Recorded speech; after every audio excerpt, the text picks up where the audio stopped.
Hello, happiness seekers. Welcome to the Happiness Challenge podcast. I'm Claudia Mitura, and I'm on a mission to explore the best happiness habits that science has to offer. Like so many others, the pandemic cut me off from my family and work, so I decided to use my training as a psychologist to discover what science can tell us about the art of happiness. What I found set me on a path to joy, and now I'm ready to share my journey with you. Each month, I'm publishing three linked episodes where I'm speaking to a leading expert, putting their tips to the test, and sharing my findings and feelings.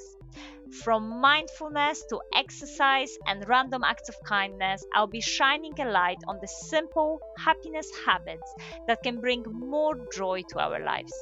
So join me as I embark on my challenge, and together we can become more successful, resilient, and happy.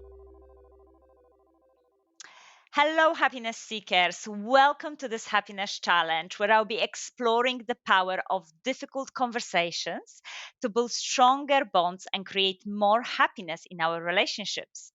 Helping me with this topic is Chris Wong, an executive coach who helps build highly performing nonprofit cultures and is a co host of a fantastic podcast called The Art and Science of Difficult Conversations, where with his co-host Chris role plays various scenarios from workplace conflicts to personal disputes. And today, Chris is going to share with us how to approach difficult conversations with empathy, honesty, and courage so that we can build stronger, happier relationships. Welcome, Chris.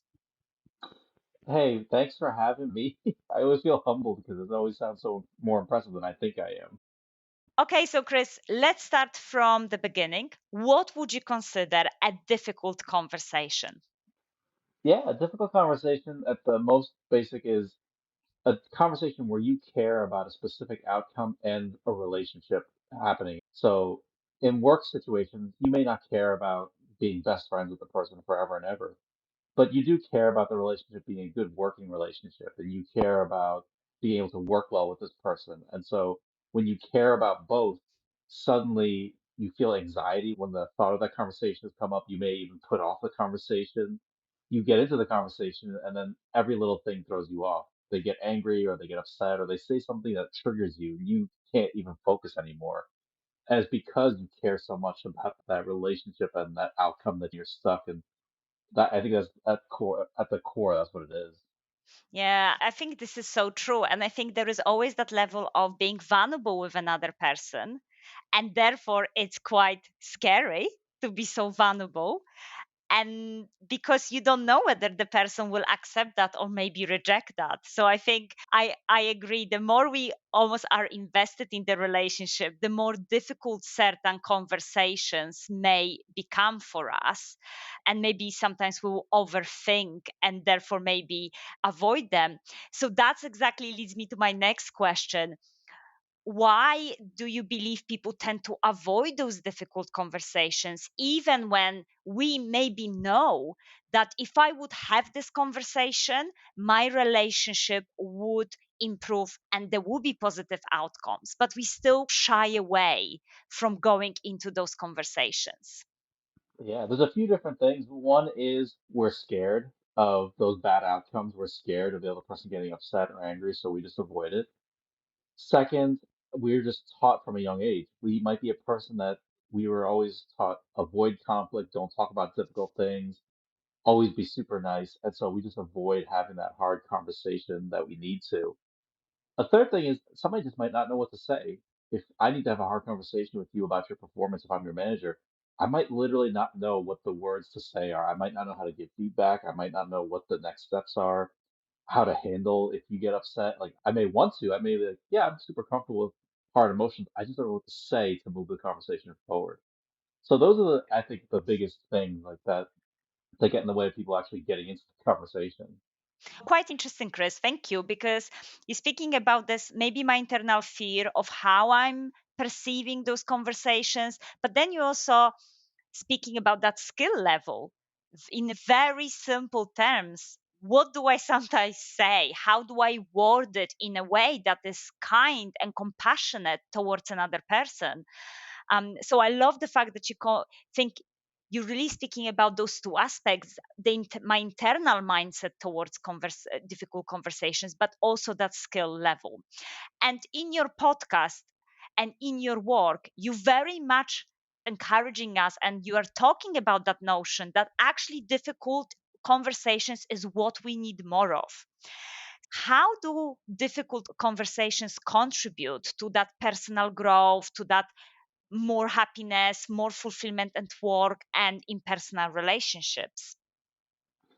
I think truly it's one of those backwards things where people feel like you have to have a good relationship with somebody in order to have a difficult conversation.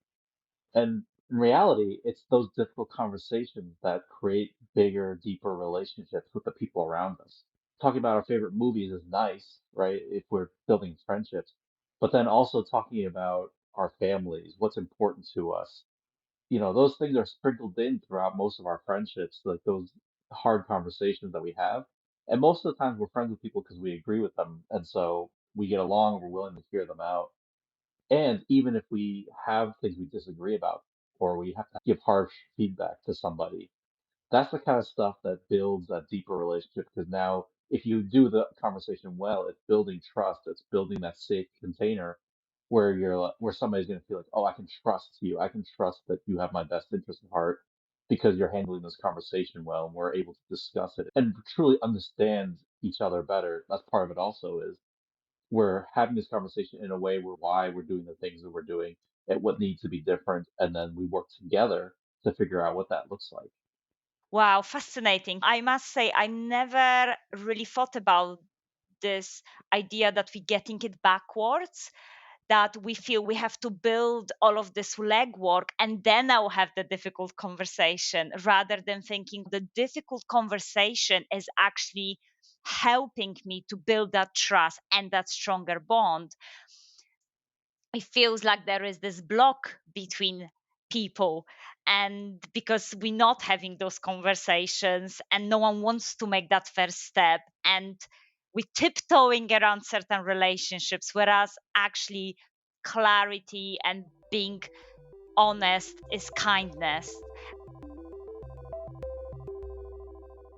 Okay, the first thing we need to do is actually sometimes have those difficult conversations to build those relationships. But I think I personally sometimes struggle with the fact whether that conversation is worth a hassle.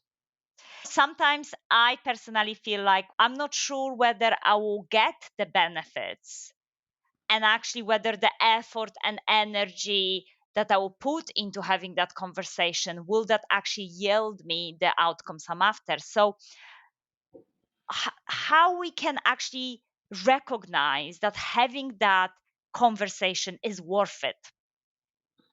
I think that's a great question. And partially it's dependent on multiple factors. Number one, is it a personal conversation or a professional conversation? And also thinking about the long term. And part of the preparation is what is the outcome I'm really looking for? And you said, like, how do I know I'm going to get the outcome I'm looking for? Partially, sometimes people don't actually know what the outcome they're looking for is. They actually get the outcome confused. Do you want to just vent at the person and just share that you're upset about certain behavior they're doing or something they're not doing? Or do you want them to change behavior in a very specific way? Can you achieve them in the same conversation? Maybe. It depends on how strong of a relationship you've already had in the past and how much time you have to devote to it. But I think part of it is being realistic. What is it that you actually want to achieve in this one conversation? If you want to change somebody's mind about politics or how they're going to vote on something, that's not going to be a one-time conversation. That's going to be a longer conversation. So sometimes the outcome of the one conversation is just building steps to a larger outcome that you want. And so being realistic about that is number one is what is the actual reasonable outcome that I can actually expect? And then secondly is thinking about how important is this to me personally. I'll give you an example from my personal life. When we first had kids, for anybody that's had kids, those first year is very difficult. The first year is very stressful. And I'm doing my best to help out around the house. And there's part of me that's thinking, I feel like I'm doing a lot of work. Why isn't my wife putting in the same amount of work that I'm? This is me internally. After a while, I was thinking, do I need to talk to her about this? But also, in 10 years, will I still remember this specific situation and how frustrated I feel? And I was like, you know what? I really won't. I'll just forget about this in a couple of weeks. I won't really care. And so then I didn't bring it up because I was like, you know what? I feel like we're both doing the best we can. It doesn't really matter how much work I'm doing right now at this moment. Now, if it's another issue that's like I've been thinking about it for weeks and weeks upon end, and I realize it's really eating at me and it's going to be harmful if I don't talk about this, then I need to talk about it. And there's other aspects of our relationship that I have talked about with her, we've brought up to talk about, and it becomes a better conversation. Oh, this is why it's important to me. But it's the same thing in the workplace. Is this something that really irks me, really bothers me? So things like somebody didn't hold the door for me when I was walking into the building. If they say thing in a meeting, like they keep interrupting over me, or they say a demeaning joke that's meant to be lighthearted, but I'm taking it as, hey, it doesn't feel good. I want to bring that up because that matters to me a lot more than did somebody remember to hold the door open for me one time. So it's a mix of how important is this to you, what's a non-negotiable for you that you have to talk about this, and then also what's realistic in the conversation that you can achieve.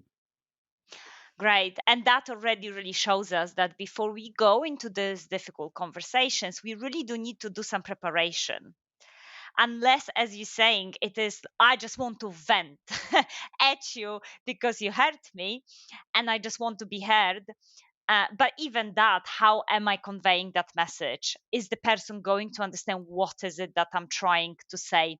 So, really interesting about that, being realistic, really valuable to think about the outcome I'm trying to have. And as you said, what is non negotiable for me, or what can I, okay, let it go. Great. So I'm sold. I'm going to have that difficult conversation. We already mentioned few techniques in terms of I'm preparing for it. I'm thinking what is the outcome? How do I want to convey this, convey my message? But what other effective strategies would you suggest for approaching difficult conversations so that we are increasing the chances of them being resolved in a positive way? Everything we talk about on our podcast, you just have to listen to our podcast. I would say this is the best thing you can think about is number one, start the conversation saying exactly what you want to talk about and why. Don't start with we need to talk. Or if it's a work situation, I always think I'm getting fired if somebody says, Chris, we need to talk. No matter who it is, it could be somebody that's in a totally different department that's not even a manager. I'll still think I'm getting fired. If it's my wife, I'm gonna be like, all right, I guess this is it. We're getting divorced immediately. I'm gonna start packing before we start the conversation. That's just me. I've been traumatized enough by that phrase. So like, but saying so being clear right away, so you reduce that anxiety for the other person is saying what exactly you're talking about, saying we as much as possible, as opposed to I am upset about this. Starting off with I know that we can figure this out together. Can we talk about this so we can come to a good resolution? I want us to work together well. And then coming up with ground rules. Coming up with ground rules at the beginning, and it depending on the situation, it could be really elaborate. Let's sit down and come up with some ground rules versus just being a very couple of lines. Listen, Claudia, I hope we can speak openly and honestly, and feel free if we need to share, if we need to take a break. I hope we can feel comfortable doing that. So it doesn't have to be a really big formal thing, but setting ground rules at the beginning also helps them feel comfortable, helps them feel empowered. It also puts guardrails on the conversation so that if things do get off track, both of you can take a break. You can say, hey, listen, one of the things I talked about was I don't like yelling. Can we just take a break? Because it seems like we're getting a little heated here. So doing the ground rules and then also, oh, the other thing I would start with is saying thank you. Listen, thanks for agreeing to talk with me. A lot of times that's so disarming, more so than people realize, thanking the other person for choosing to be in the meeting because you're acknowledging that they have free will and autonomy. And that's more empowering than just telling them we're going to start this conversation, acknowledging they have a choice because they really do. Everybody has a choice to be in the conversation or not. And I'm a licensed therapist as well, and I've worked in the past with people court mandated to be in treatment, And I still say thank you because they really do have a choice. They have a choice to be there or not.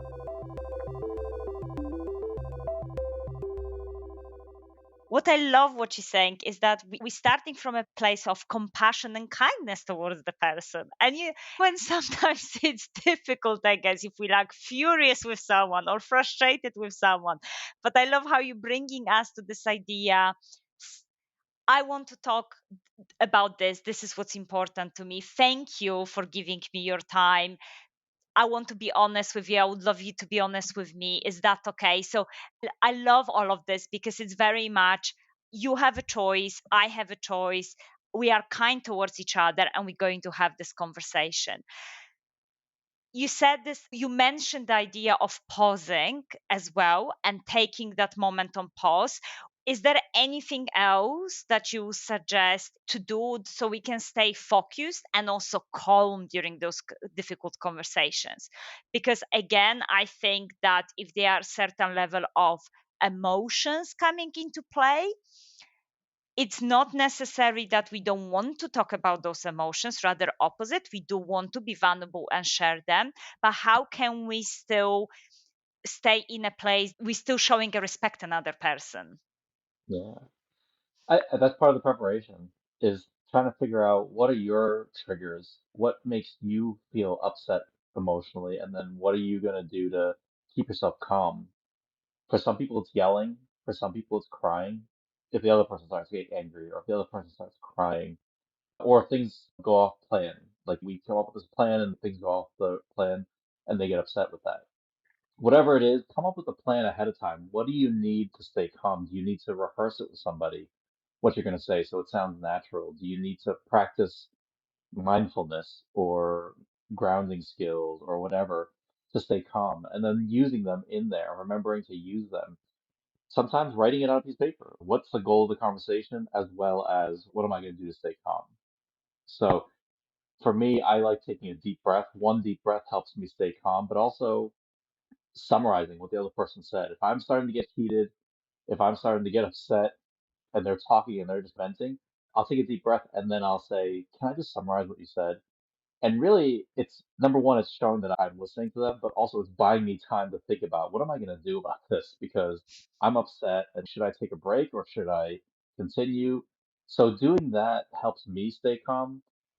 Some people I've worked with, they will have a sharp object, like a little rock or something, and when they feel that anxiety or that they start getting heated, they'll press on that rock and that little thing to push their anxiety or that anger into it, and it helps them just stay focused so they don't show it in their eyes or their body. They can just press on this little object. So it's whatever works for anybody.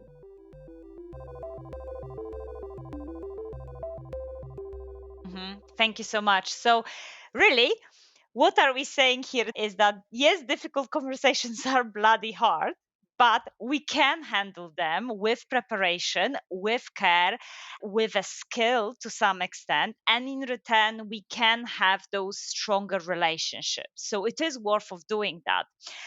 How can we encourage others to have more difficult conversations? Because I could be ready to have that conversation with you, and someone might be saying, I don't want to engage with this.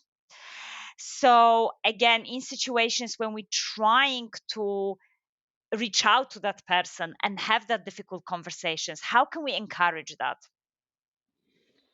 That's the biggest question I get is whenever I teach it. I understand these rules, I get that, but what if the other person's not playing by these same set of rules or these using these same skills?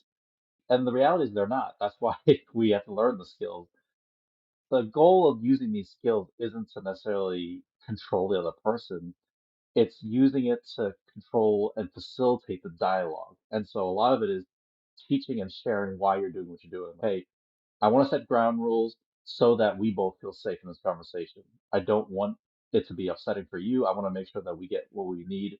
What would help you feel comfortable in the conversation? Things like that. Like the more we ask permission to do things, that's why I say, is that okay?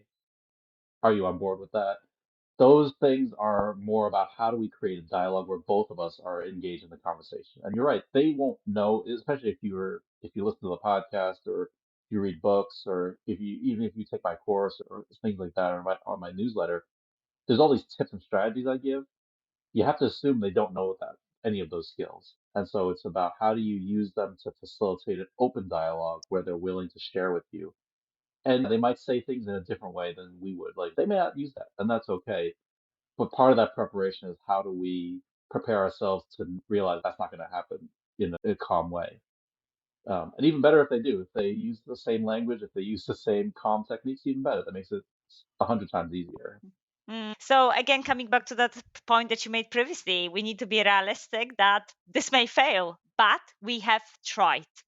If it doesn't fail, then there are all those specific, hopefully positive outcomes that we will gain, but we might have to be realistic as well.